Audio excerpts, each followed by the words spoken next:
We're going to have a great day today, and I do mean that. We're going to learn stuff, we're going to move around, mingle, swap stuff, and just my only initial observation is let's have fun with the day as well as learning stuff, all right? Let's not take ourselves seriously, but let's take the day seriously, all right? Can we do that? Once again, here's the thing, it's a communication thing. Can we do that? Let's have some energy. I think there's pastries and stuff outside there, so let's approach it with energy and get as much out of today as we can do. I'm going to introduce, to set the scene, the Dean, and not just the Dean. This is the Dean of Arts. Give me a woo.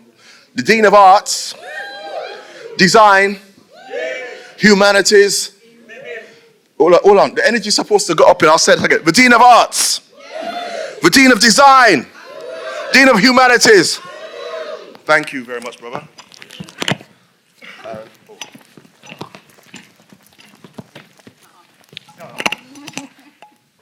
Check.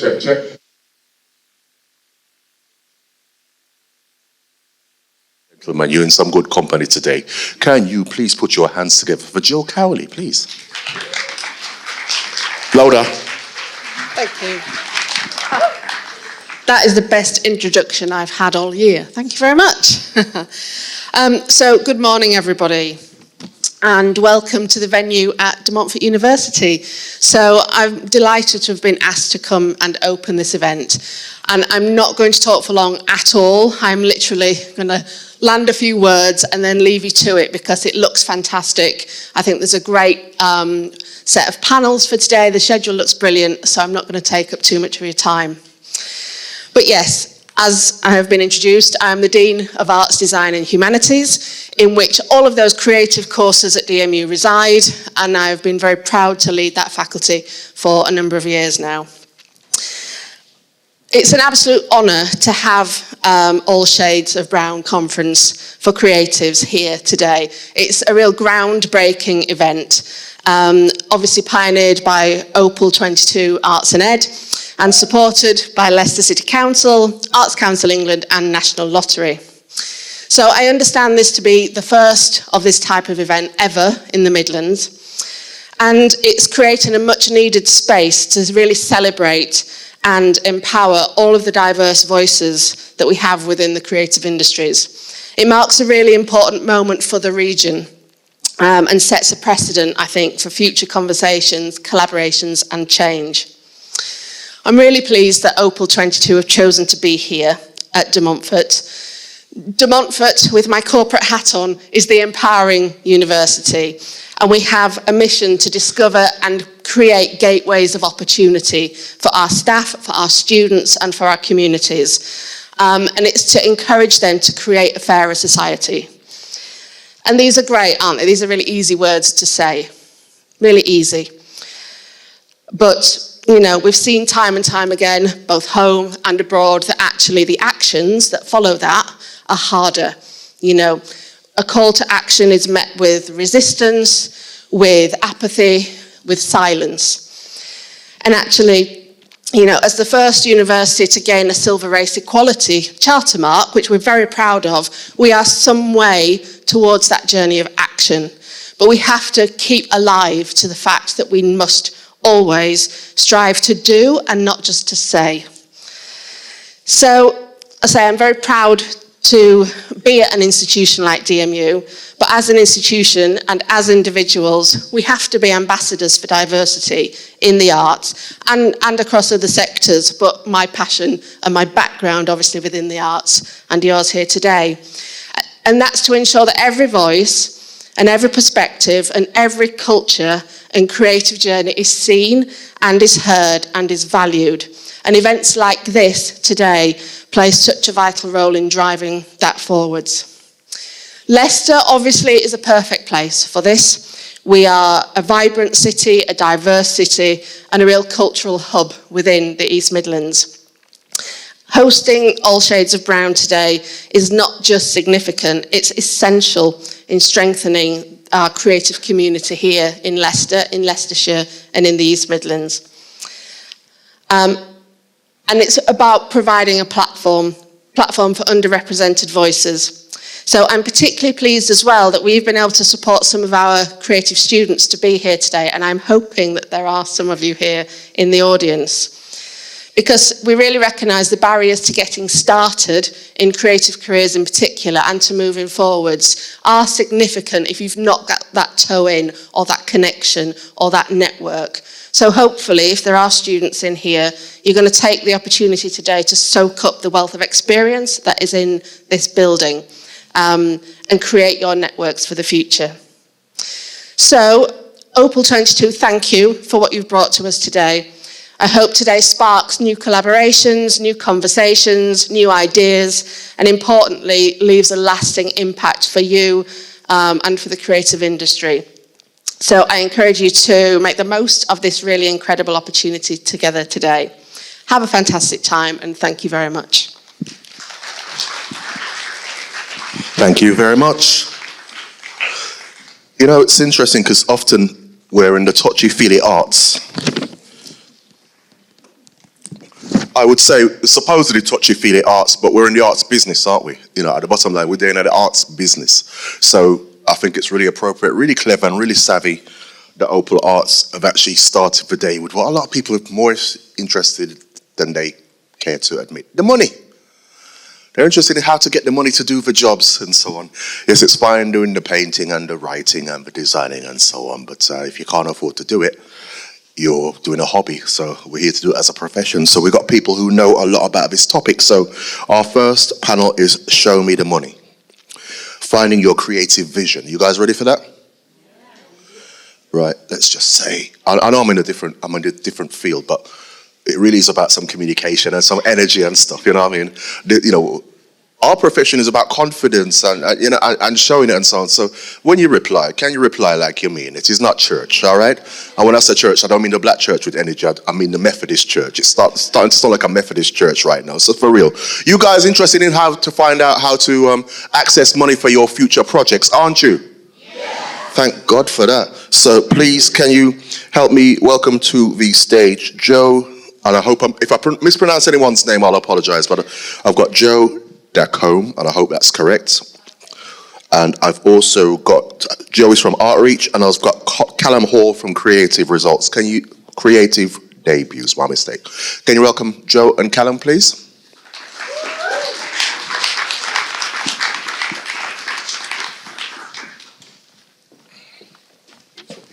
No.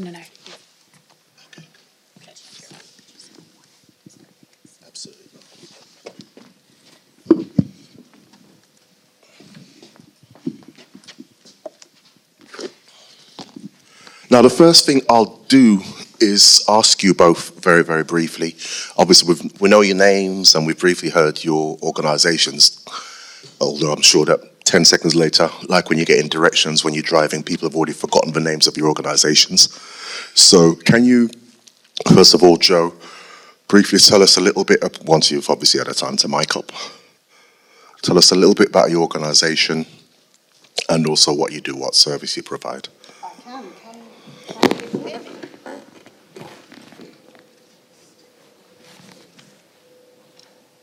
No idea how this works. Oh, can you hear me now? Yes. Marvellous. Hello, yes, I am Joe, and I'm delighted that you pronounced my second name correctly, Joe Dacombe. Most people don't. Thank you.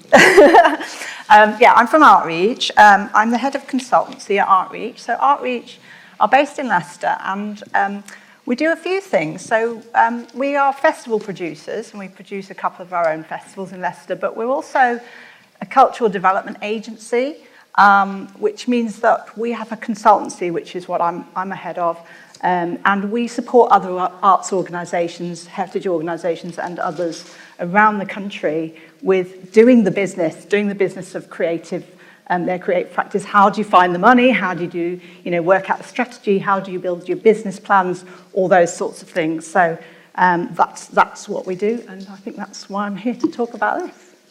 Lovely. And can you do the same, please, Calum? So, is that all good with the mic? Yeah, so I'm Calum, I'm the founder of Creative Debuts. Creative Debuts is a platform that's all about the disruption and democratization of the art world, with a focus on championing artists from marginalised communities. We do various different services. We do an artwork rental, we do commissions, we do events, we do workshops. It's all about arming artists with as many different avenues to make money as possible, get their work out there, collaborate with brands, businesses, and all that good stuff. So, yeah. Lovely. I'm going to ask you guys, obviously, at some point, you'll be able to question these people directly. What I'd like to say is the first thing I've got here is getting funding, tips and tricks. Can I get a quick sense of who's here? Not so much necessarily you as an individual, just raise your hand and tell me some of your organisations, unless you're a student, that's fine as well. Who have you got here, for instance? Sis? College. From Leicester College? Art Centre. Anybody else? Just quick. CPP made with many. Gotcha. Thank you. There's hands there. Yourself, sis? Yeah, I'm from the Spark Arts Photography. Okay. I saw a hand over there somewhere. I thought I did. Go ahead. And the lady next to you? Comedians. Oh, same here. Okay, fine. Okay, so we've... Oh, I'm sorry. There's a hand at the back there. I'm a freelancer, creative dance performer, and I'm also with the Black Victorians. Gotcha. Chap over there. I started at CIC, I'm from Derby. Okay. So we've got CICs, we've got performers, we've got charities, art centres. I'm going to ask you guys, and it's a conversation, you know, and you're not here as someone who knows everything. You obviously know it's a personal perspective and your opinions. That's what we're interested in. So just getting a little sense of what the wide range, and no doubt there are future artists in the room who haven't said anything, the wide range of people in the room. Taking the first point about getting funding, I know it's a generalised topic, but would you be able to give any advice, first of all, yourself, of your approach to getting funding, or any advice to some of the wide range of people in the room? Yeah. I kind of thought about two tips, really, I suppose, and my area is really about getting grants a lot of the time, writing applications for grants. But I like to think a bit bigger than that. So my first tip is to think about how, if you're fundraising for a particular project, that project can appeal to different funders, lots of different types of funders. So you might not just look to one funder for your project. You might look at your project and think, where are there elements to this that could appeal to different funders? So instead of putting all your eggs in one basket and going for one big pot of money, you might look at different funders who could fund different elements of your project and kind of build up the pieces together like that. And that's kind of a better strategy because, you know, you've got a few more options to get something off the ground. And if you get one grant, it encourages other funders to give you a grant because it shows there's already a funder who's got confidence in you. So that's one of my top tips, is to think about your project and lots of different options for ways you might try and build up funding for that. And my second tip is to think of each funding bid you do as a stepping stone to the next one. So what often happens, people might get a grant, they deliver their amazing project, and then it stops, the grant ends, and you're kind of almost like off a cliff. You're like, oh, right, we've done all this amazing work, and what do we do now? So I always kind of say to people, well, if you're going to go for this project, funding bid, maybe think about what the next one will be that follows that before you even start. So you almost think about each project. Sometimes it's like a phases of the same thing. So your first grant might be just to do your research and development for that project and lay some foundations. And then you go back for your second grant and you say, okay, we've done the research and development, so we've got some really good evidence of how this project needs to work now. So you put in another grant application to make that project happen, slightly bigger scale. And then the next time you go back again and say, now we want to make it, we've tested it, we know how it works, we've got all these partnerships, we want to make it even bigger. So that's kind of how you grow things over time. You don't think of it as just one project that ends at the end of that grant. You think about how it's part of a stepping stone to keep things going. And those are kind of my two top tips on approaching funding and making it really substantial so it's going to make a big change over the long term. Got a question ready? We'll take the questions as we go along, as well as at the end. You've got a point to make. Go ahead. I just wondered, because often, although you might have a plan, you don't know what to say. So that is often a stepping stone or a thing that stops you from even approaching the funding, because you don't know what to put in it or you don't know how to approach. You know, it's the language thing, really, necessarily. How do you say what they want to know in order to get the money? Yeah, so what are the right words to use to make that argument? So I think what I might advise there is to find out as much as you can about that funder and look at the language they're using and try to reflect that language back to them in a way. So you'll see lots of funders are talking about the same things, but they might use different words.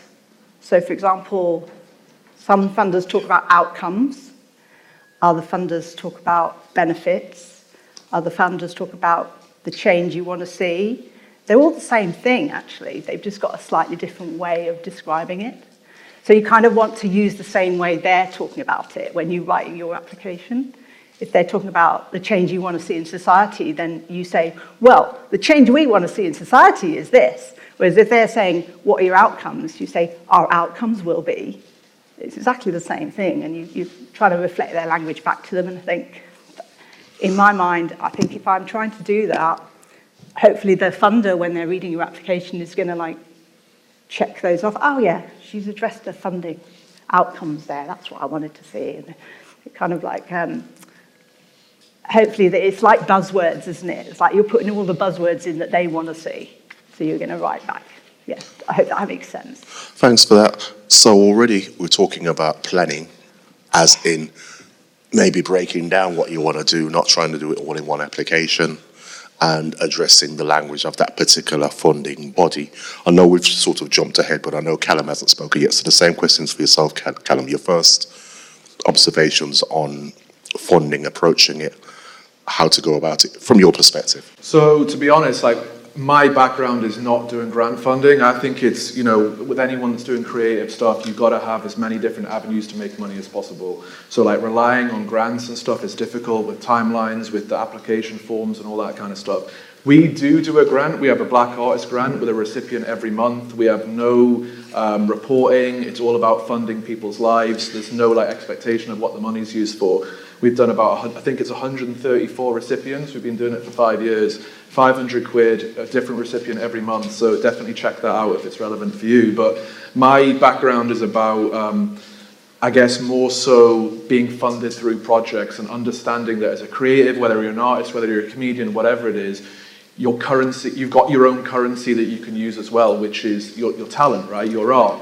So a lot of it, I think, is understanding that and having the confidence that, right, if you're an artist and there's a space down the road that's got blank walls, go into there, speak to them about it, get your art on the walls, and then all of a sudden you've got a place to direct people to, you've got photos you can take, you can sell things off the wall. So I think a lot of it is being really proactive with understanding that there's opportunities out there and understanding that actually you can create these amazing partnerships that will ultimately lead to funding and lead to avenues for revenue that isn't so kind of in the mill of grants, because the applications are difficult, there's less and less funding, there's cuts, there's all that kind of stuff. So the more that you can stand on your own 2 feet and be relying on money from other different avenues, I think is really important. Now more than ever, I would say as well. A response to that straight away is then, we've got a variety of people here from different organisations and backgrounds and so on. So, both of you really, what's the first step for the comedian, the Arts Centre, the MCAN East Midlands, if they're planning a project to get the application in for the end of this year? Are there always the same steps for all of them, or does it vary depending on what they do you think? Was this for a grant funding? Correct, yes. Yeah. So kind of if you're just starting off with trying to get a funding grant, perhaps if you've never done that before, I think start small and start local. There are a lot of different funders and grants out there. The way it really works is that funders look at your track record. So if you don't have a track record in getting grants yet, start with something small. that's manageable. And I say local as well, because there might be some funders who are funding local things who are really interested in the area where you work. They're often easier to approach at first and easier to try and get a small pot of money and just kind of get you started on that funding road.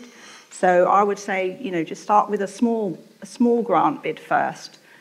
That usually means it's an easier application to write because it's a smaller amount of money, and it just kind of, you need to sort of warm into it a little bit, and you need to kind of step up the grants that you're applying for over time so they get bigger and bigger as you get more track record. So don't go for the really big one first, go for the small one first, I think. Thanks for that. I was going to say, because you mentioned, Calum, £500 for something. What's you guys' idea of a small grant? Because obviously you can't do much with 90 quid. Yeah. Is £500 what's considered a small grant? Yeah, definitely. Yeah, I'd say up to sort of £2,000. Got you. I would say is quite a small grant, and you'll find that there are smaller local funders out there. People like a local Rotary Club, they often have just a few £100, or a kind of community organisation or a community trust might have £1,000 to give away, that sort of figure. But they're kind of people with local community interest in what's happening in their community. So that's a really good place to start. So £500, in theory, £500 to £200 is small. What's medium? From my understanding as well. Do you think, and I know it's just an opinion really, so it's not a trick question. My opinion would be, if you start looking at things like Community Lottery Fund, and there's something called Awards for All, which I think is a really good, really accessible fund. It's one of my favourites for that reason. They go up to £20,000, and it's not that difficult to write the application. It is really competitive, so it's still hard to get it, but the application form isn't ridiculous. So so up to about 20,000, I say, is about medium, and then large is anything above that. Is that your experience or an opinion on that? I've got no experience with getting grants, I'll be honest. Understood. So this is the thing, I think so many people, depending on what your experience with is, just put off by the process of doing grants. You put off by the deadline, you're not knowing when the money's going to come, that kind of waiting around for projects to happen. So my experience has been a lot more of just trying to be funded, whether it's these local organisations or whatever, whether it's a cafe that wants to put art on the walls, whether it's, you're a comedian, you can bring 50 people to a bar and put a night on, and then them getting to fund it or selling tickets. It's a lot more, my experience is a lot more kind of like trying to get money from other people, not so much the grant thing. Yeah. But it's really interesting because Calum and I were just chatting before this event about that it's what we call the funding mix. That grants are great for like specific projects and development that you want to do and things you want to do that are new, but you also need that other income streams to support your ongoing work. Well, you need you do the match as and well. And sometimes right? you need match funding for a grant as well. So where are you going to get the other bit of money that you need to match fund, especially when you're talking about larger grants? When you get to that point, a lot of those funders want you to already have some money for that project. That's what we call match funding. So you need other income streams to back that up, and you need other income streams for kind of just to keep you going as well, because grants, they only last for a certain amount of time. And, as I say, you can have that sort of falling off the cliff at the end because suddenly the money stops.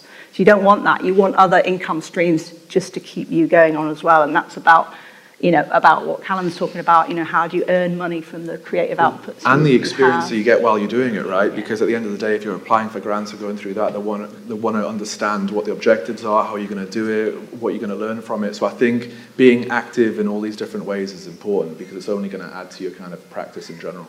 Yeah, so it backs each other up, you kind of want to do both. In the room at the moment, is there anyone without giving your business away, anyone who's thinking of or wanting to apply for something in the next, say, 9 months before the year? Well, okay. And again, it's up to you as to how much information you give. But for instance, lady here, do you want to say anything about what you're trying to do or any advice you're looking for? And I'll come to you two as well. But feel free. Let me jump down to you. I'll give this to you. Go ahead. So, hello. I've got an organisation called Colour Arts. We're all about connecting communities using creativity. We're currently doing furniture upcycling workshops at our studio, and I want to be able to reach out to your corporates and offer similar workshops that involve team building and developing creativity.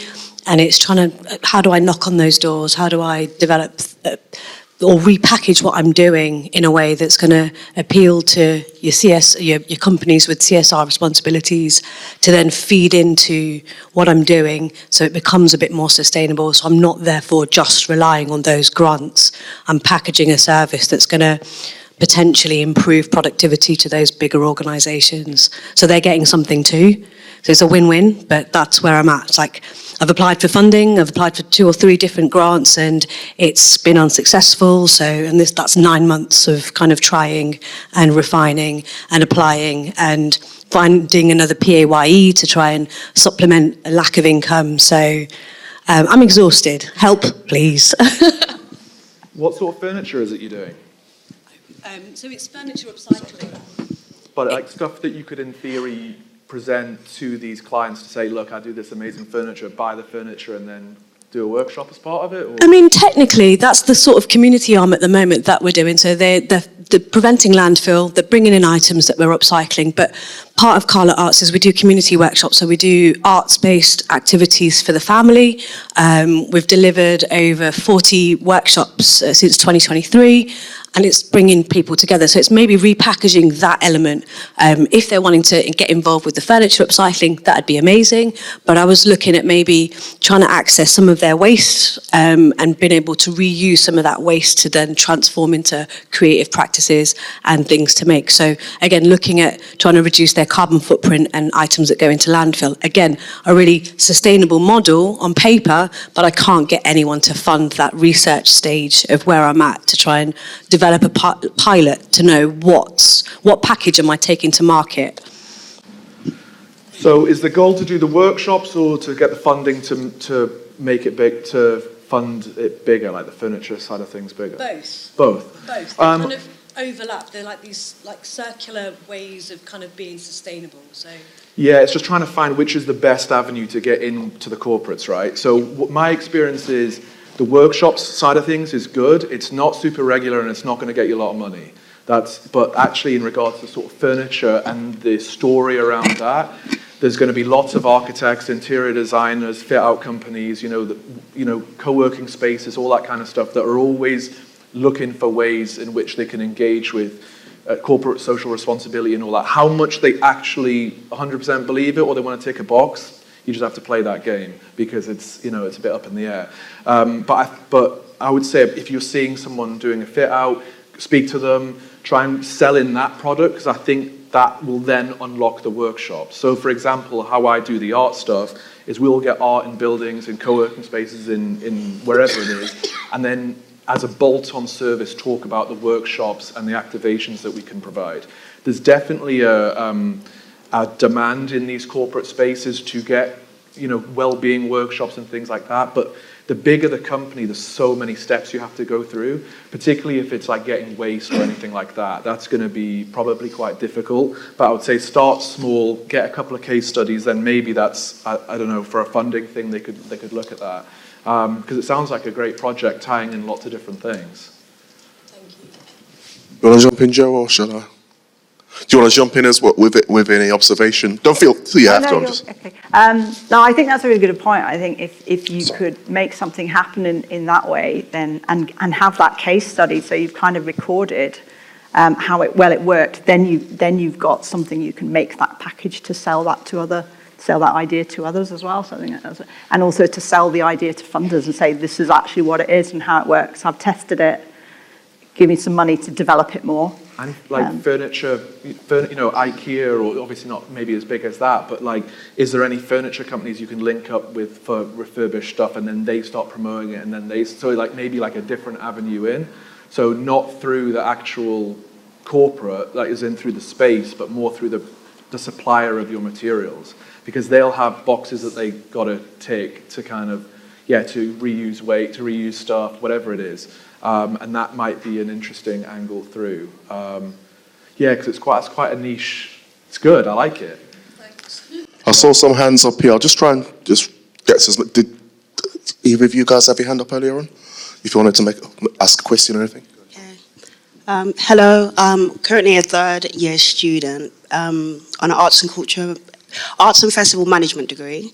I'm kind of like in my final modules, and I came up with an idea to create like a creative memberships for schools that would allow artists, whether it's visual artists, dancers, singers, that would be able to go into schools and just share creative diversity and culture. Because all the research that I did for this, there's a major gap in diversity in schools, and kids need it, and there's like a massive percentage of children that are academically, I don't want to say better, but better and just achieving more. They've got overall better achievement than children that don't have any involvement in arts and creativity. I'm just trying to see how I can fund just a uni project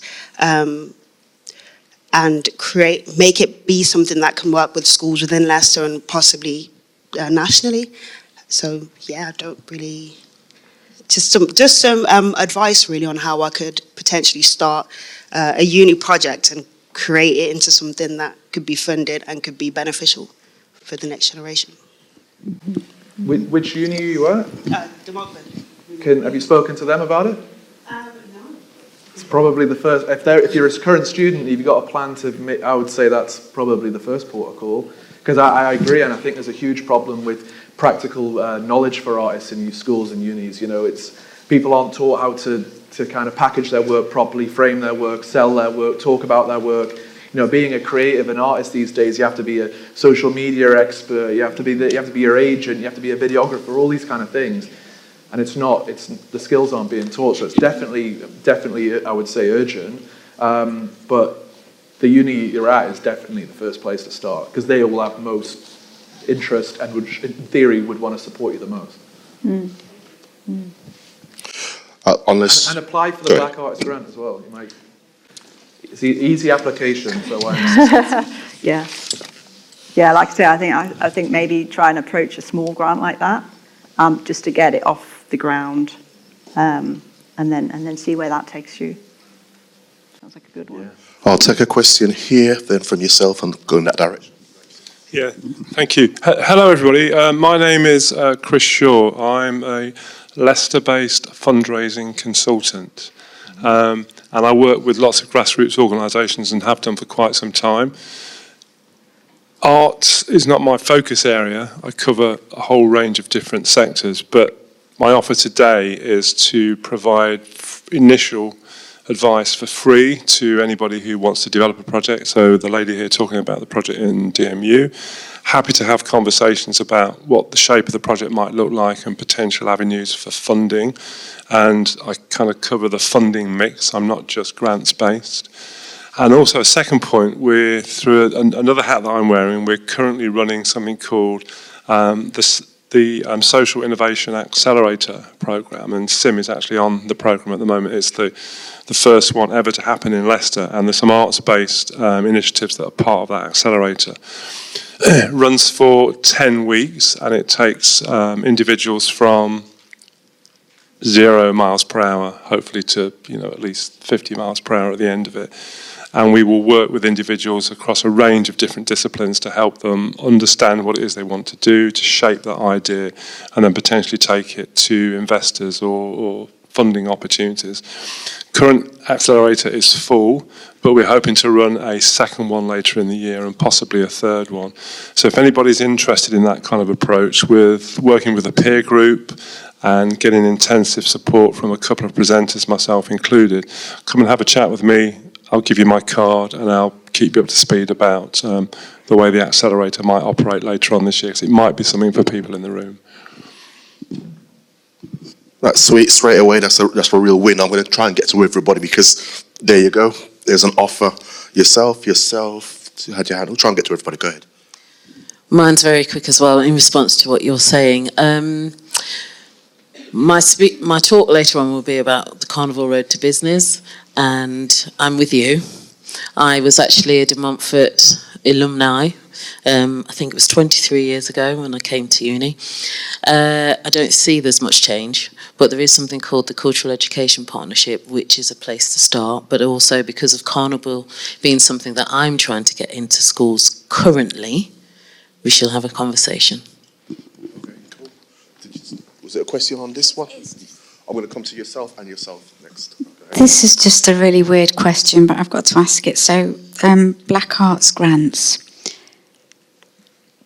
How black? What? Do you know what I mean? I know it's all shades, but somebody's got to ask.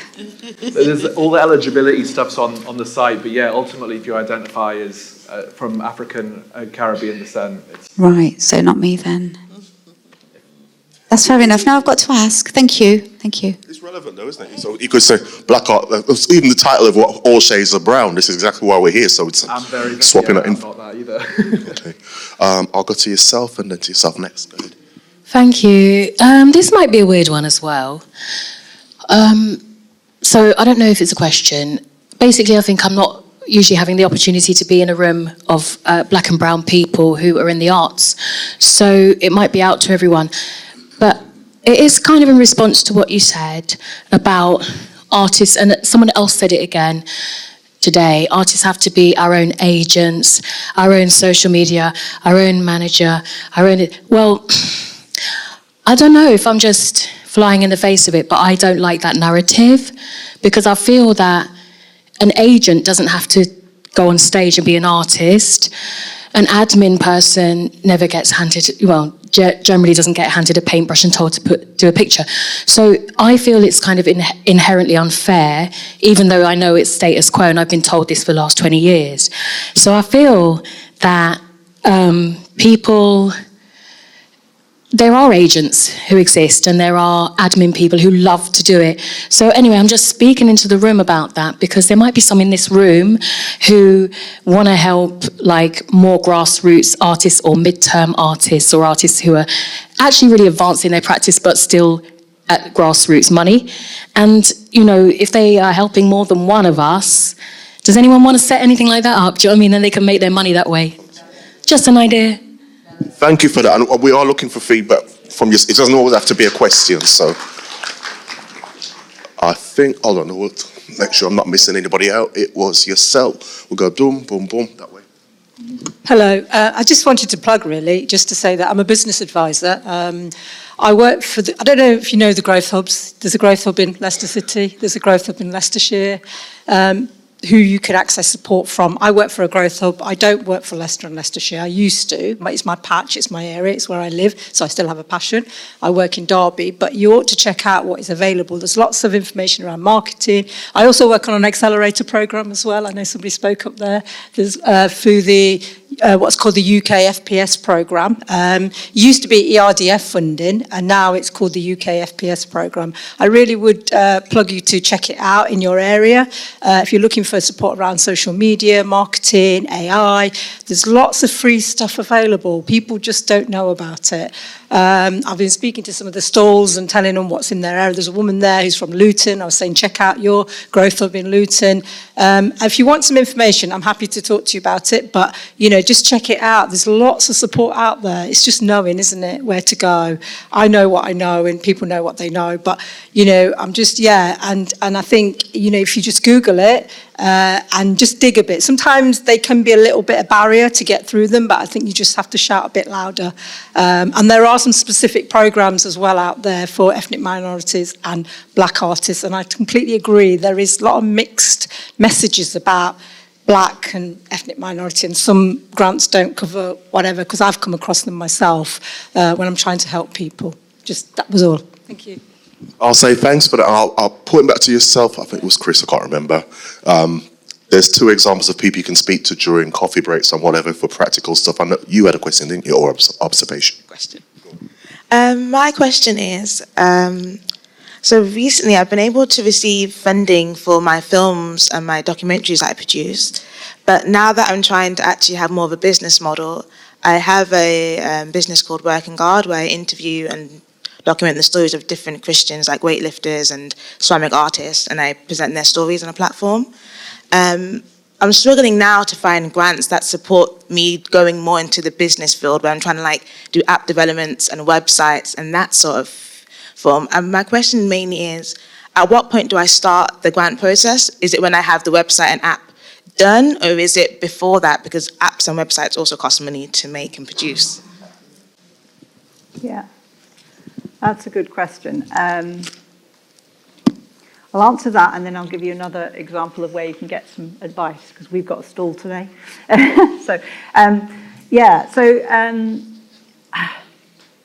If you're applying for funding, funders won't fund something you've already done.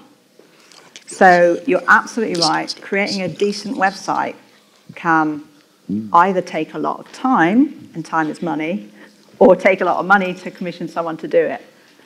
So I think your approach actually would be, you maybe need to find who you might want to help you create that website, get some proper quotes for what it's actually going to cost, and maybe just do a little bit of initial scoping around what it will do for you, what the purpose of it is, how it might work, who is the audience. So have some thinking around what it's for and how it will work before it's actually being built.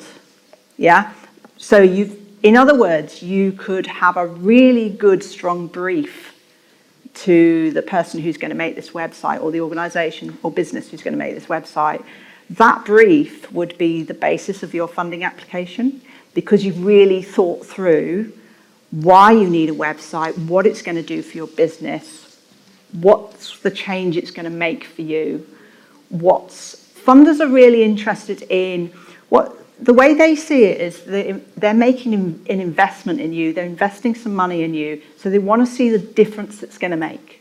They want to see that their money's really going to make a difference to what you're trying to do. So that's the argument you're trying to put forward. So I would say really think through what that website's going to do for you, what's it really going to cost, what difference will it make to your business, and then approach the right funder to say, this is why if you invest that money in me, it's going to really make a difference to my business and make me more successful, and that's a really good success for your investment. That's what they want to see. So I would approach it that way, but not actually make the website yet, because then they won't fund it if you've already done the work on it, but do the thinking behind it.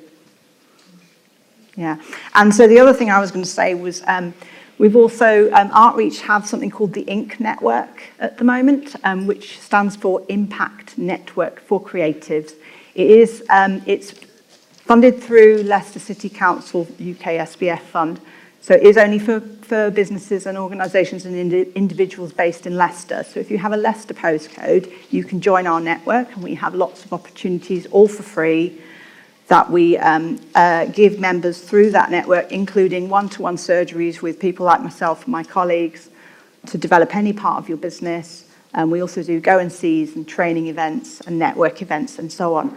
So if that's appropriate for you, you can join that for free. But also we have a stall here today. So even if you're not based in Leicester, come along to our stall. You can have a bit of time with our consultants, and we can support you today while you're here as well.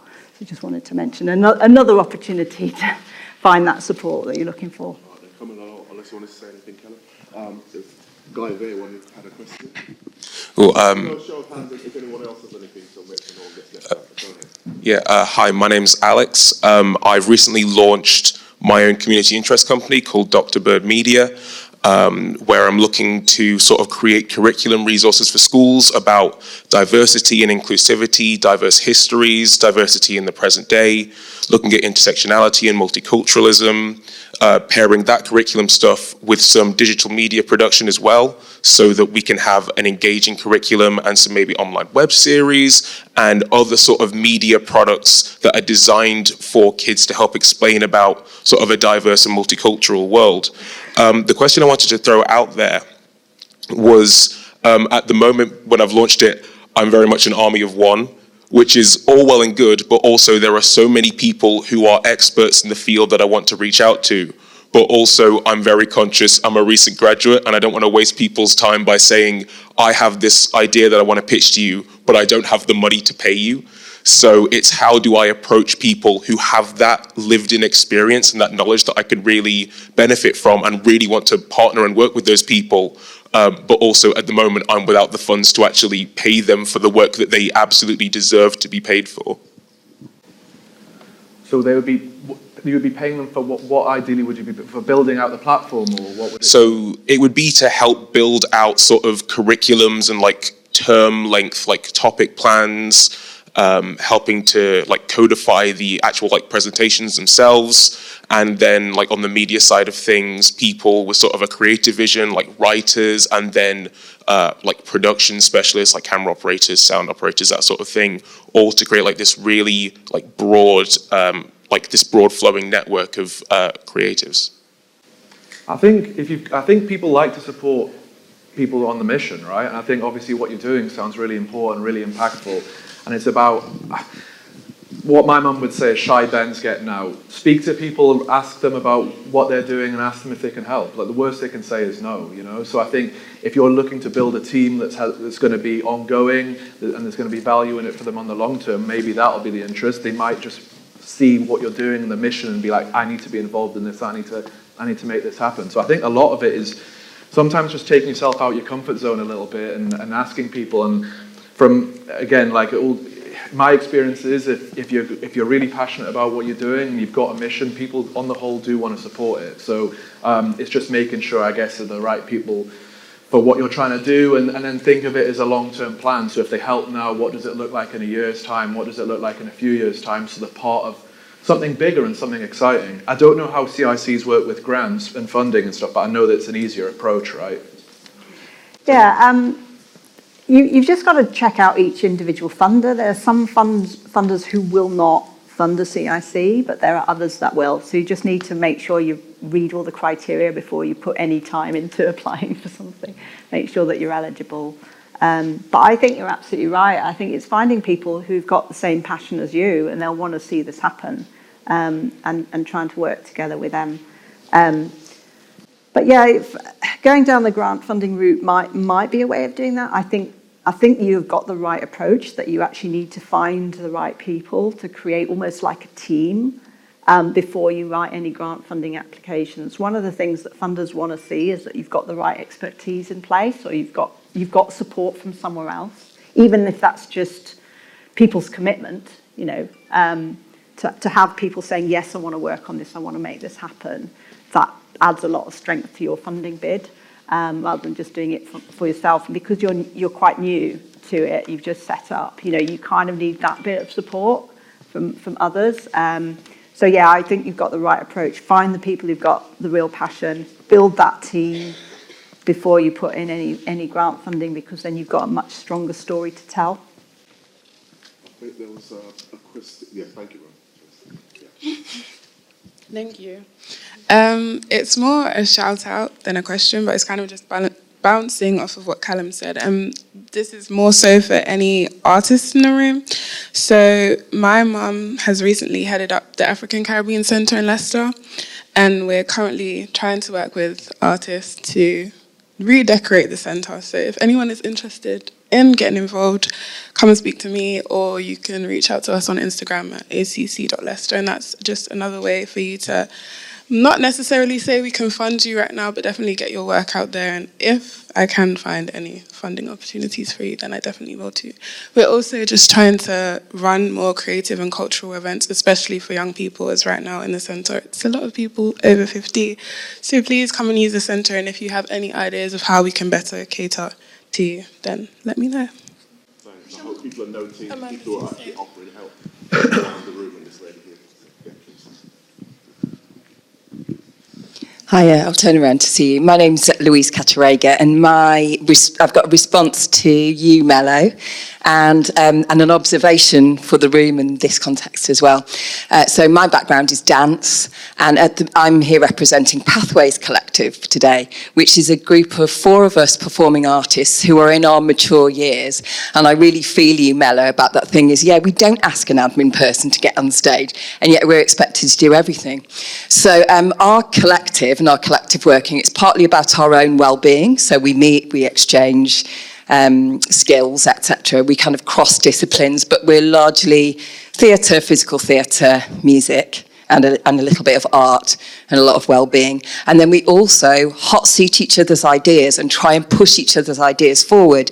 Andrea, one of the collective, says, you know those ideas that get left in the ideas graveyard and there's nobody to push you forward. Now, all four of us are quite established. We have work. I have a part-time job. I'm one of the 11%. I'm supposedly a leader in an NPO. But we use the spare time that we have rather than trying not to sort of run ourselves ragged, but we advocate for each other. So we got together in one room for one day, and within the year, we'd spoken at a conference, we'd written a paper, and 3 of the 4 ideas are off the ground. And I am playing producer for someone else who's writing, and when I've finished, he will be my dramaturg. So we, in this hopefully very simple way, are working in that way. And we're really interested in helping artists through their 30s and 40s. So if you're in your 30s and 40s, come to me. I'm really interested in duplicating that model. So we need that higher support to duplicate that model. We think we could be, working with corporates. So I'll probably come and see you and Crazy.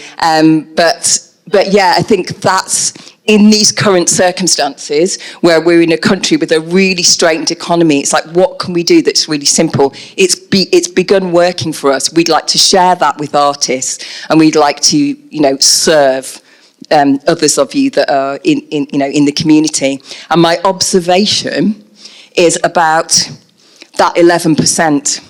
When we, people of colour, global majority heritage, black people, brown people, I call myself all of those things in different ways, but I'm mostly a woman of mixed heritage, a Ugandan and English. When we present our stories, present our work up there to the funders or the people that purse, how many of them get it? How many of them understand it or understand that it's important? I try to be a good gatekeeper in my gatekeeping roles, and I have been in rooms where I've been trying to appoint CEOs, but we can't appoint because the black and brown people haven't been able to have a consistency through their 30s and 40s. So this is the stuff, I think that's why I'm so excited, to be here. But the other thing about us as a 4, there's only me here because one of us has a bereavement, one of us is about to have a bereavement, and the other person has a dynamic disability, which means that she can't be here. But we're still here because I'm here. And kind of, we spent a lot of time, designing our banner and things like that. We don't have a lot. We have an Instagram and we have an email address. But because we're quite experienced, I think we're each quite resourceful. But that's a simple way of working that answers that. And I wonder if there could be more pathways, round and about. So I'm not even going to say, I think it's open source, don't copyright the idea. But I think there's something about us joining together and using the power we have as individuals and trying to make simple structures, but that are nonetheless very potent. But yeah, there's quite a few people I'd like to speak to. But it's great to be here. Yeah. And I think that sometimes the institutions, they don't understand being black and being brown. There's actually even kind of innate, this is my opinion anyway, almost, and thank you, innate kind of neurodivergence you could call it, but it's a valid response really to Babylon.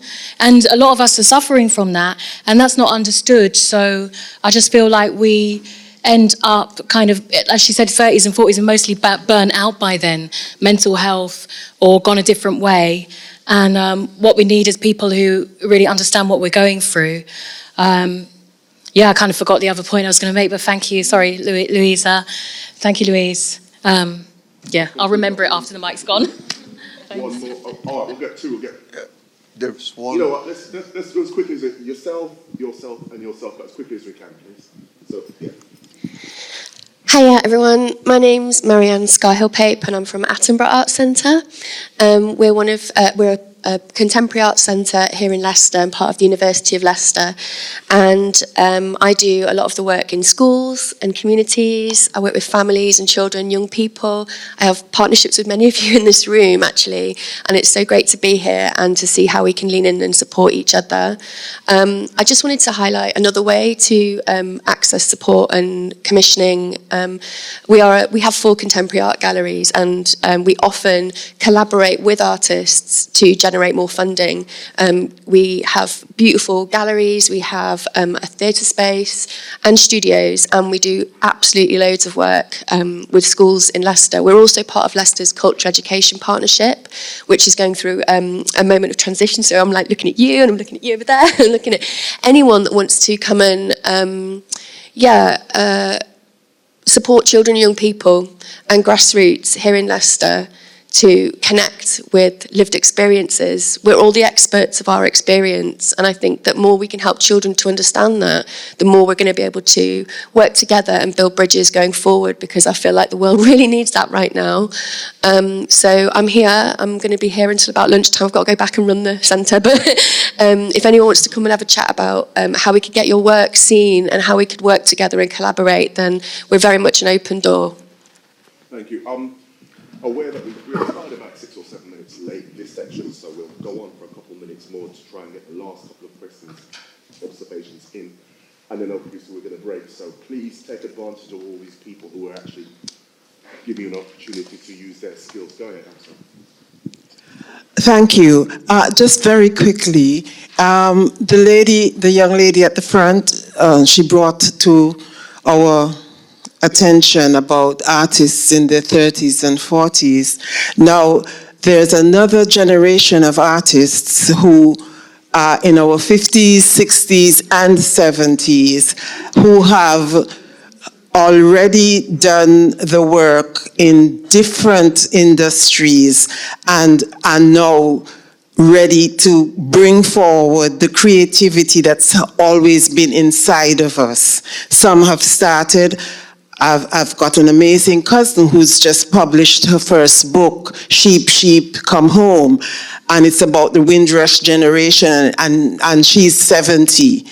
So there is different platforms, or should I say different layers of creativity within the shades of brown, and it's important for all of them to have a voice, to be heard, to be seen, and to be acknowledged, because there's so much creativity within the shades, within the layers, and within the generations. Thank you. Thanks for that.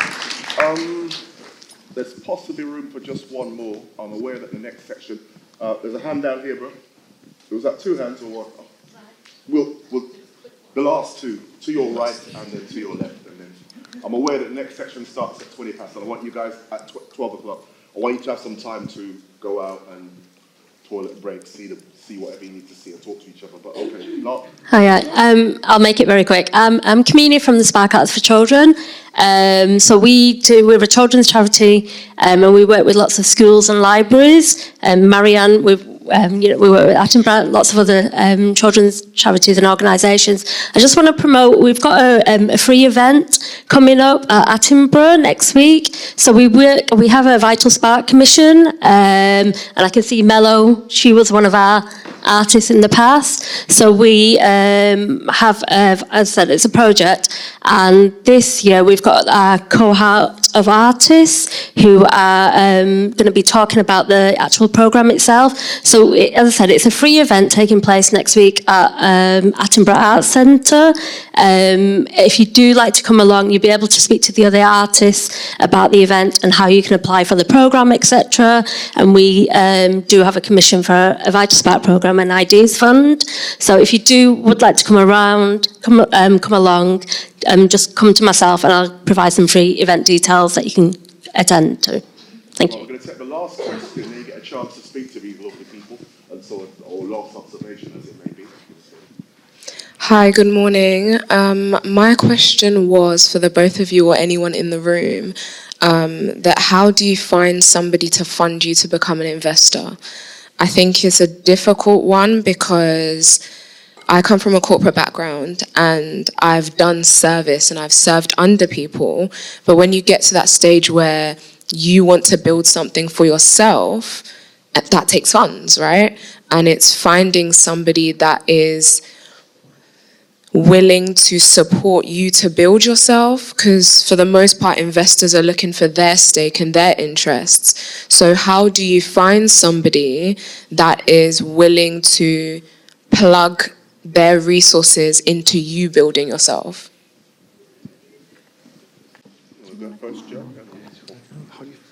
I guess we can both talk from our different approaches.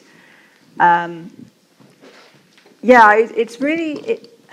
I think there are funders who give grants for kind of that research development stage of something to try and. The thing is with grant funding, it is an investment, but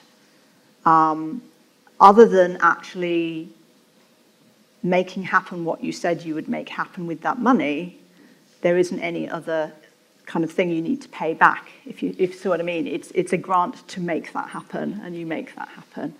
So it's a good way to try something that maybe isn't at the stage where you're actually ready to go to market with it or ready to make money from it. You know, you're just trying to get that in place. There's a whole lot more to think around that, which would take a good hour of chat with you to kind of go around. But you know, that's the way that would work. So in terms of that, when you're talking about, and maybe Calum might talk about that, but when you're talking about a business relationship, so if you're looking for a business investor, that's a different thing, because as you say, they're probably looking for something in return. It's more of a transaction than a grant. I think it would be worth you looking at both approaches together, possibly. But when I say it's transactional, it's a little bit like the young man there that we were talking to about finding the right partner. It's the same with trying to find an investor, somebody who shares your passion, who really wants to see that happen and is willing to actually put some money into it. Maybe that's all they want to get back, because they believe in what you believe in. It's kind of finding that person, I think. Yeah, and someone who's strategic may even be more important than putting the money initially. So obviously, what is it that you're looking to potentially build? So I'm currently an interior designer, and I'm looking to invest in property. Did you hear that? Interior design, is that correct? There you go. Okay, so okay. Thanks for all of that. As we close this section, can I just say that obviously people are hopefully available by email, and please do follow up on this section. We've got, if I can ask you guys to be back in 17 minutes, so make use of the toilet, the stores, talk to these good people and so on, and also follow up on the people around the room who've offered their services. But please, can we give it up for Calum and Joe for giving up their time today? Thank you. Wow. And we will see you back here at 11:57 shortly.